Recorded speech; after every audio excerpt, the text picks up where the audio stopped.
Let me start off by saying I do not want to move to China. I've seen a lot of TikToks saying people want to move to China. If you want to do that, cool. I'm good where I'm at. But I do admire things about their culture. Something called Shenzhen Speed. I hope I'm pronouncing that city's name correctly. But basically the idea that they can build a city from kind of nothing into an absolute metropolis. And China's done that with a lot of different cities, but Shenzhen is probably the best example. And just the advanced things that are in this town, it's just ridiculous. You have to see. They have one of the biggest electronic stores in the world. This whole thing, this is one store.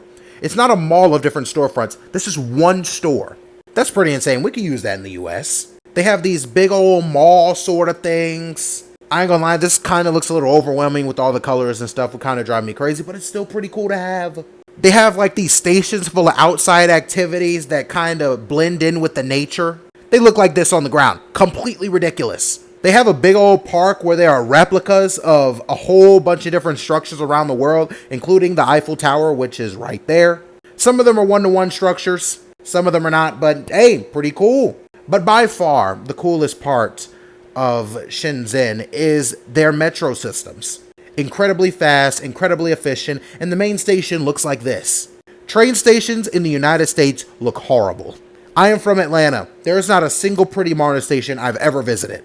As a matter of fact, I use a car because getting on public transport on the south part of America is pretty much asking for a very hard day. A hard day of delays, and you're probably going to sit on the train longer than you're going to be in the car anyway, just going to be honest. But these nice stations on the outside, like the US needs to invest in this. And then of course, across both China and Japan, you have these super fast maglev trains.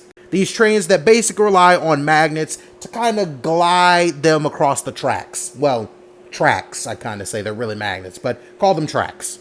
Some of these trains can reach like 200 to 300 miles an hour. And my only thought is, if we had that in the United States, brother, that would be fantastic. So while I may not want to move to China, I would be very, very, very pleased to see the US take a couple little notes.